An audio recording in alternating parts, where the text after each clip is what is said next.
Welcome to Double Fries No Slaw. It is Wednesday, June 29th. A pop-up episode. We've got Florida State's offensive coordinator, offensive line coach, Alex Atkins. Coach, how you doing today? I'm good, brother. Glad y'all have me. Yeah, absolutely. Thank you for hanging out. We certainly do appreciate it. We're talking a little bit off air. You are a coleslaw guy, but not necessarily at a chicken tender place, but you love you some Guthries, right? Oh man, I love the chicken strips at Guthrie's, but I don't have the. That was the first time I've ever been offered coleslaw with chicken strips. It's kind of a weird combo. Like fries make sense, but eating But coleslaw in your car at I 2 come from a.m. Chicago. When I moved to Memphis, they put coleslaw on hot dogs. I had never seen that before. Coming I from don't Chicago, mind that. I but it don't was mind that. good. I was like, y'all. They call them slaw dogs. I was like, yeah, I Yeah. know. But then I went to the varsity in Atlanta. It's pretty good. You also were in Charlotte, so you've had coleslaw on some sandwiches too, on some barbecue, right? Well, yeah, we've had it in Chicago. We get them on sandwiches where you get like the you get a Reuben that has coleslaw on it, Yeah. slaw on it, and things like that. But nothing as far as like anything else. I seen people do it with fish and things like that, but I never got it with chicken strips. Yeah. All right, we'll get into the important stuff here in a minute, but you're a sharp guy. We had Michael Alford on yesterday, and he says that he dresses better than you. Is that true, or Man, do you? every time I see him, he be saucy. Like I'd be like, yo, you don't take a day off, man. Like I seen him the other day. We were on vacation. I saw him Monday. He was saucy. I said, man, I got to actually put some effort in. I just think you like your consistency of sauce is crazy right now.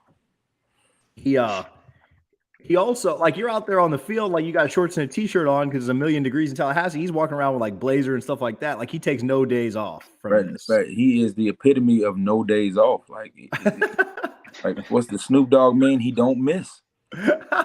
He don't miss. It don't matter what's going on. He gonna be him. It's epic. It's epic. All right, cool. We'll get into a little bit of football, keep you for a few minutes and let you get on with your day. Awesome.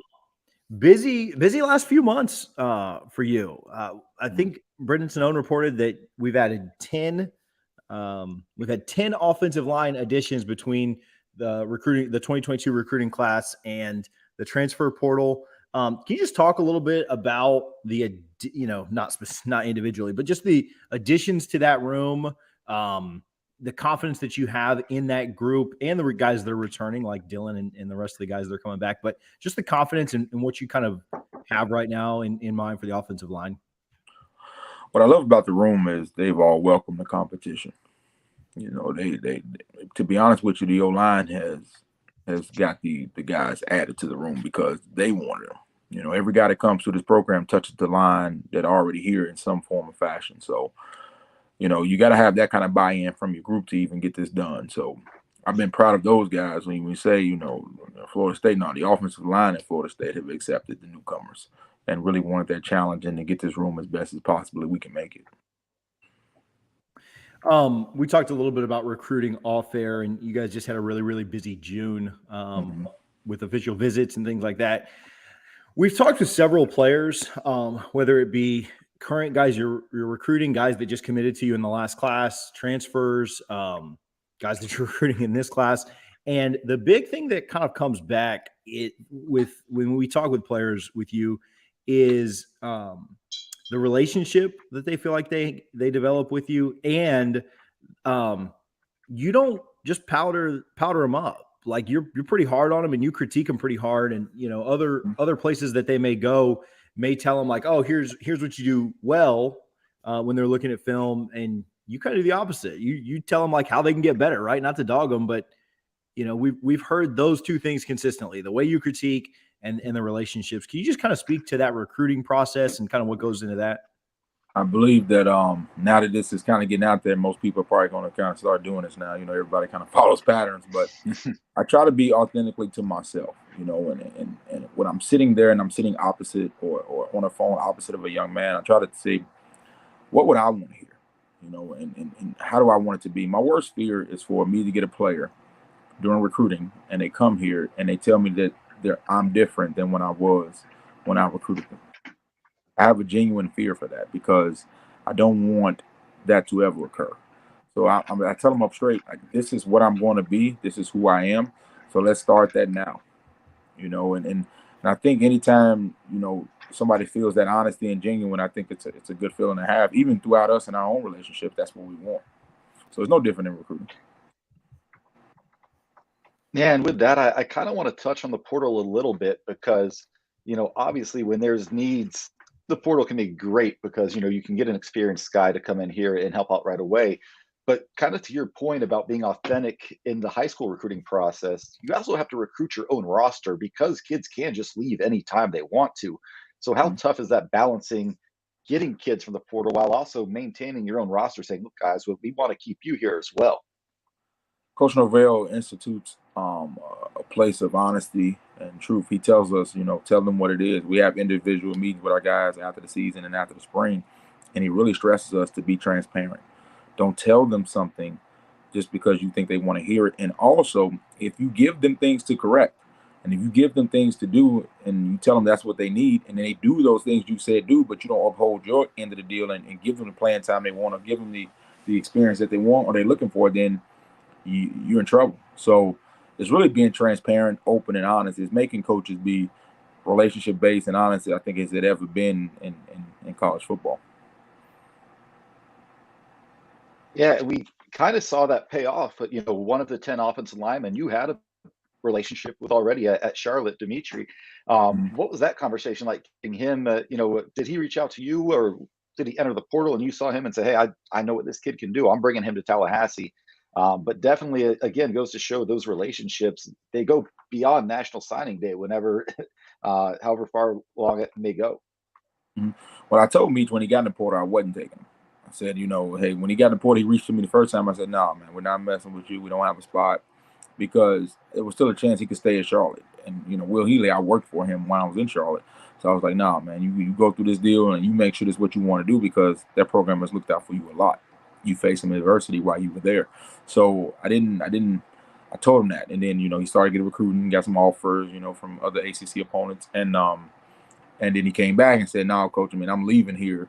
What you want to do?" I said, "No." I still told him no. And then as it advanced, he said, "Coach, I'm coming to play for you. I don't care if it's with scholarship, without. I'm coming to play for you. I'm not going back to Charlotte. So I want to play for you my last year." And that was a real honor for me. So I said, "Man, let's go then." And we were able to work it out and get it done. And now he's really doing a really good job for us. Since you've taken over as OC, can you talk just a little bit about how your relationship outside of the offensive line has changed, maybe with guys like Travis, some of the skill guys, to where you probably are, I know you always kind of interacted with those other guys before, but how that has changed a little bit for you?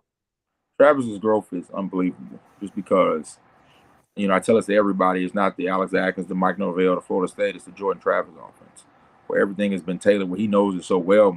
We can give him a pretty broad view of what we want to attack, and he can go out there and he can execute it and change the plays and make the checks that he wants to make sure we're successful. So, his growth has increased our chance of being more successful on offense, and it's just been amazing to watch. Now, I've always interacted with everybody, but being in this role gives me a chance to really more pour in and have, even deeper conversations, to lead the offensive meetings and things like that. So I'm able to kind of, help those guys and be a beacon to whatever they want to do, and open conversations of how y'all want this to be, because this team is their team. And I'm just here to make sure everything is organized and understanding of how everybody's goals can be reached in one unit. So it's been a fun experience. But no, even the addition of the receivers, the new guys we brought in from last year. We had most of our team here in the spring, except for a couple of, old linemen. So, this team it's come so far as being a team and growth and culture and working with each other, and the bond they've created with each other and the relationships. It's just been amazing to watch. If you guys are watching us, if you could do a favor and hit that subscribe button, hit the share button, we certainly do appreciate it. Coach, you talked a little bit about that culture. We chatted with Dylan Gibbons not long ago, and he kind of talked about how under you and Coach Norvell, the process of accountability has shifted within the team, to where, when he first got there, a lot of the team, you and Coach had to do a lot of the policing or disciplining, and some of that shifted now to where some of the leaders on the team do that, and their peers hold each other accountable. Can you just talk about that process? How that maybe makes your job a little easier if that's even a thing, and that accountability shift that has taken place. Well, yeah, I mean, it's more just ownership. Um, you know, I always tell them, when you remember the great teams, nobody lists out the assistant coaches that were on the team. They talk about the head coach and they talk about the players. And more importantly, they talk about the players. So this can be whatever you want it to be, and that's our job to put you in the best situation and give you opportunity to be successful. But when they talk about this football team, they're going to talk about the players and the head coach because this is your team. So when you saw that accountability and that ownership taking over, now that made us, even want to work harder as coaches to make sure we're giving them opportunities, but also take a step back and say, what do you all want? How do y'all want this to be? How do you want this to look? And we can change things that we've done in the past to make sure it's a fit both ways. And I think it's been amazing. Coach, you kind of took a leap of faith, giving up a play calling offensive coordinator position to come to Florida State and be the offensive line coach. How much of it was Norvell's history of having assistants promoted and seeing him, encourage that growth with his assistants? I'm sure he talked to you about a succession plan, about, hey, Kenny's going to go do his own thing soon enough, and you could be next in line if you show it. How tough was it to give up an OC job for what would on paper seem like a demotion, but obviously coming to Florida State's a big deal. But just that faith that you had to have in Coach Norvell to do so. I mean, Coach was very transparent. He offered the job for what it was. And what I saw was a chance to humble myself, because if I want to call plays, I need to work with somebody who's done it at a better way, better than I have. And he did an amazing job when he was at Arizona State, Memphis, and even before. So I took myself and I said, hey, look, if you want to call plays, you want to run an offense, go learn from somebody who's done it and done it at a high, high level. I mean, at the time, when you talked about offense, Mike Norvell was in every conversation. So I said, I'm going to go work now. As far as the coordinator responsibility, that was my job to try to show value and learn what he told the big picture and try to put myself in position for the opportunity if the opportunity ever came. Coach was transparent. He said, I've never had an O-line guy as a coordinator. He was very transparent. He said, but if you show the value in it and you prove that you can handle it, yeah, of course I'll have an opportunity for you. But he didn't start that way. I had to make sure I put myself in position when the opportunity came, and Coach stayed true to who he was. He said, if you show these things, I'll give you an opportunity. So, it was just really learning from him, and I'm continuing to learn from him, and also, taking a responsibility of coordinating the offense. But yeah, it was a leap of faith. But also, like you said, I'm coming to Florida State. I mean, you come to Florida State, it's not an easy thing to say no to. You see that logo, you see Osceola and Renegade, you see the history, the tradition. You in Tallahassee. I mean, it wasn't too much thought put into it. And I know a lot of Florida State fans had some mini strokes, mini heart attacks a few months ago because there were reports that other big dog schools, they were coming after you pretty hard, and you chose to stay at Florida State. Is it because kind of everything that Mike told you when he courted you to come to Florida State came to fruition, and here we are now, and you're ready to just see this thing through? Because a lot of guys, including me and TJ, were a little scared, like we cannot lose Atkins. Yeah, I mean, I don't. I don't see much of that going on social media. I think more of in my lifetime, I'm at the original big dog. Florida State was the original big dog in my lifetime. So, I seen what this place is once it's rolling, and we're moving toward that. And I truly believe that. And if you truly believe something, then your heart is convicted, and mine was convicted that I know what we can do here. I know what we can accomplish. I know what we can bring in, and I'm actually seeing these guys day to day work and bond with each other. So I want to be around that. I want to be a part of them because I know what they're about to do, and I didn't want to miss that opportunity to be able to do that. In looking ahead to fall camp and getting ready for Duquesne and LSU after that, you got to go through spring camp. Do you guys know exactly what your game day role is going to be as far as on the box or on the sideline or in the box? Who's playing, calling plays, etc. How much in depth have you guys gone into that, getting prepared for the 2022 campaign? What was good is that all of us have been working with each other for a long time. We hadn't had much change on our coaching staff. We lost one Coach Marv went to go be the DC at Virginia Tech, was a promotion for him, and we had Coach Dillingham being able to go build an offense on his own for a defensive head coach at Oregon. So other than that, we hadn't had much turnover. So we have a pretty good solid system in place. And I tell a lot of coaches that, a lot of guys that when you see assistant coaches, sticking around and staying together, we see what's happening, because just like players, they have the options to leave too. So we like what we're seeing and what's working and what's coming forward in the future for Florida State. But no, our responsibilities and assignments, Coach Norvell is on top of it. You know, there's not many stones unturned for Coach Norvell. So yes, we already have a plan of where everybody's going to be. We implemented that plan in the spring. We even did multiple practices in that system. So Coach Norvell is going to make sure there's no new surprises as we move forward on everything. If there's something to be thought of, he's thought about it 3 times already. When recruiting battles take place and fans of different teams, freak out on social media because that's just, everybody's favorite thing to do. You go up against some pretty big dogs and you've won some pretty big battles against those big dogs. And you talked about it. Florida State was the original big dog and, getting back there is what everybody's goal is. But not that you're not motivated and maybe what a fan might consider a smaller battle because we want every kid that we target. But is there a little extra motivation when you are going up against some of those traditional powers and you're recruiting head to head with, a bigger game, just like when we see bigger games on TV, we get a little bit more amped up for it. It's such a group effort. I think that, when we have recruit meetings, it's a full staff meeting. The whole staff is in there.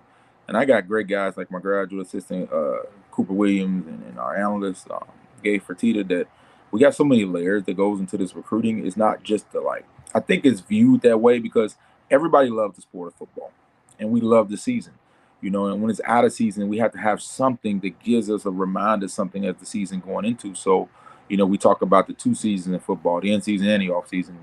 And I think the fans are just as passionate about the off season because it gives them that brief competition of what's coming in the in season. So I just think that's how much we love the sport. Now you're right. I don't pay much attention to it because recruiting is ever changing and ever flowing. But I just think that's what it is. Just the passion of this sport that we have that we don't want it to end. So whether we're facing each other on the field or we're facing each other in a recruiting battle, I guess is what they want to kind of perceive it. It's just more we love the sport. So we love all aspects of the sport. From we look at the newcomer interviews. We want to see, it's just like playing them on the field. So it's a way for fans to kind of engage and show pride in their team and their fanhood. So, I just think they're just too seasoned attached to it. But yeah, I don't get into it much. I more directly, try to do the job, and we all kind of focus on the job so much that you kind of get you don't hear a lot of it. But yeah, I just think fans love Florida State. They love to hear about those, especially because they can't wait for the game. So if you only go for the game, you only play once a year. Yeah, that's a tough sport. It's different than basketball. We only play 12 games a year, and you only play that team once a year. So I think in recruiting, in the fans' mind, is a way to play them 25 times a year in recruiting. It's a way to try to still get that cheer and that show that pride and that team. So that's awesome. That's awesome. The support and we love this sport, and the more this sport gets loved, I love it because this sport helps so many young men get where they want to go. So I love it. Yeah. Got a couple more for you, and we'll get you out of here. We certainly appreciate your time. Some fun ones. What, I know you don't get a lot of time off, and certainly not in June, the way that that month is set up with visits. But when you're not recruiting, you're not coaching, you're not developing, what do you do? What do you do for fun? What's your non-football fun? I'm with family. This sport does take away hobbies. It's not many hobbies out there. I enjoy family, man. Me and my wife, I got a dog named Juco, junior college, that he's an AA degree dog. I don't know if he's ready for 4-year university. We named him Juco. But we love him, so I like hanging out with him. I love hanging out with my wife. We travel. My family's in Chicago. My wife's family in Nashville. We like to travel and go see our nieces and nephews and because you don't get to do that much during the off season or the season, to be honest. So we're trying to see them as much as possible. I love clay shooting. I'm a big sportsmanship type of guy. I love to. We talk about I'm into guns and shooting the clays and things like that. I enjoy doing those things. And shoot, that's about it, man. I'm pretty simple when it comes to it. I enjoy being around my players. I'm on vacation. I popped up on them in workout yesterday just to be around them and show their support because I like to see them working. I like to see them doing what they love to do. So I'm pretty simple when it comes to those kind of things. I know you're a big cigar guy. We sent you one. Shout out my guy Reagan at R&R. We sent you some. What are some of your? Can we we lift up the national championship at the end of the year? What's your go-to stick? So I got to wait to I'm exploring all NIL opportunities. Cigar brand. So if anybody want to reach out to me, I'd be willing to smoke their cigar when we win a national. Smoke their cigar, we win a national championship. I'm learning from the players, you know. From the kids, right? They're teaching you I'm too. learning from the players, you know. So I have to go to all brands until somebody reach out to me and we can do something. We'll see what we can hook up. Last one I got for you. We'll get out of here. Would you say you're more motivated by the thrill of victory or the agony of defeat? We always remember the losses, you know, and what I remember with the wins is the player faces and watching them come to a point where they knew they can and they get it done. You know, I remember seeing the players' faces and the reaction in the locker room, the celebration. I remember that, and every loss, I remember what I could have done better, and what could I have fixed. So the losses always ring true in the mind. I mean, every coach remembers the losses. If you talk to any coach, they're gonna go, "Oh, I remember when they beat us." They're not gonna say they remember when they won. You know, they're gonna talk about it in the adverse moment. Even if they did win, they're gonna talk about it in the adverse moment in the game because we're always striving to be better and be our best versions of ourselves, even as a coach. So I think, you know, really, really defeat, but really it's being a coach is being able to vicariously live through those players. I mean, that's what we all, you know, I wish I can do what they did and I can. So I want to help them get where they want to go. And that's where your passion breathes. And it's still a little bit of competition in all of us. So I've enjoyed just being able to see those guys start from where they start and end where they end, you know, and the Bible talks about the glory to the seed, you know, when the seed is planted, the tree is the glory. So I get to watch the process of the seed growing into the glory of what it becomes. So I enjoy it. I mean, you know, that's why I always tell people, you talk about how much we work, man. I never work a day in my life because I get to watch these guys, you know, accomplish their goals. I love it. I love it. Coach, thank you for taking some time and chatting with us today. We really appreciate you for hanging out. We're excited for the fall to roll around and get up to Tallahassee for Duquesne. We'll of course see you guys in New Orleans and can't wait for that one too. But thank you a ton for hold on. Before we go, I got a question for y'all now. Because I heard y'all bring up Guthrie. You know, so for right now, if we're talking about non-sit-down restaurants, is Guthrie's the best restaurant in Tallahassee for sit-down in the restaurant? Yeah, that's correct. Best drive-through you can get, for sure. Would you agree? I'd say especially, but you know, it's a time. Richie, they pay us. Remember, they pay us, bro. No, it's great at noon. It's phenomenal after midnight. I'll put it that way. There you go. See, I wanted to make sure. You know, what I mean, I saw the sign at the bottom down there. You know, what I mean, I wanted to make sure I can't get it right there. So I said, all right, let me test and see where they loyalty at right now. Let me see where y'all at with it. Oh yeah, no, it is. Many of late nights there. I think it's the uniqueness. Like you can't, like they're not ever like. I mean, you know, they're not paying us, but I love Chick-fil-A too. I mean, I love chicken, so like, you know, I'm not gonna turn down much chicken at all. But Chick-fil-A you can get like absolutely everywhere. Well, Guthrie's is only a couple of them around, and there's not, you know, there's none in Orlando. The one in Tampa is like an hour away. So the uniqueness is unmatched. Yeah. The sauce. We're working on getting them out to New Orleans. We're trying to get that and make that happen. We're excited. You want to go head to head with Canes, son? Let's go. Now we're talking about a battle. Now we're talking about. We're gonna have a tailgate outside the Superdome, but we're gonna have them. Yeah, you talking about gonna be some fights out there. Shout out. You were talking about battles. They're building a Canes right across the street from Guthrie's. I don't know if you know that or not. I texted my Guthrie's guy the press release for that, and he said, you know what he said? He reminds me of you. He said, bring it on. I like the battle. I was like, let's go. Let's go. Like, you gonna bring it. I love it, man. It makes you step up your game. Competition breathes the breath out of it. Guys, I appreciate you taking the time to talk to me, and I really appreciate it. Yes, sir. Thank you so much for hanging out, man. Good luck this year. Appreciate it. Thanks, buddy. Alex Atkins, Florida State's offensive coordinator. Appreciate him a ton for hanging out, man. I mean, he was great. I was worried though when he said he had a question there at the end. I was like, man, this is gonna be tough. But yeah, you know, of course Guthrie's the GOAT. So appreciate Alex, appreciate FSU for setting that up and getting us taken care of. With getting Coach on. Of course, appreciate Guthrie's Garnet and Gold. You can use code No Slaw, NOSLAW at garnetandgold.com. Get you Coach had a fire looking polo on. Go get you an FSU polo. Go get you some gear for the summer, and stay tuned for that drop, that Nike drop coming up in just a little over a month in August. So shout out Garnet and Gold, and then of course shout out Graham Co. You can use code DFNS15. I'm sorry, 25 DFNS25. You get 25% off. of your order, all your Delta 8 needs, gummies, vapes, pre-rolls, all of the above. Appreciate the sponsors. Appreciate the love. Richie, thanks for doing this from work. I think we're done with pop-up episodes this week. So you can get back to, unless something else crazy happens, but you can get back to work. We'll be back on Sunday with our regularly scheduled program. Hope you guys all have a great day. Until next time, go Noles.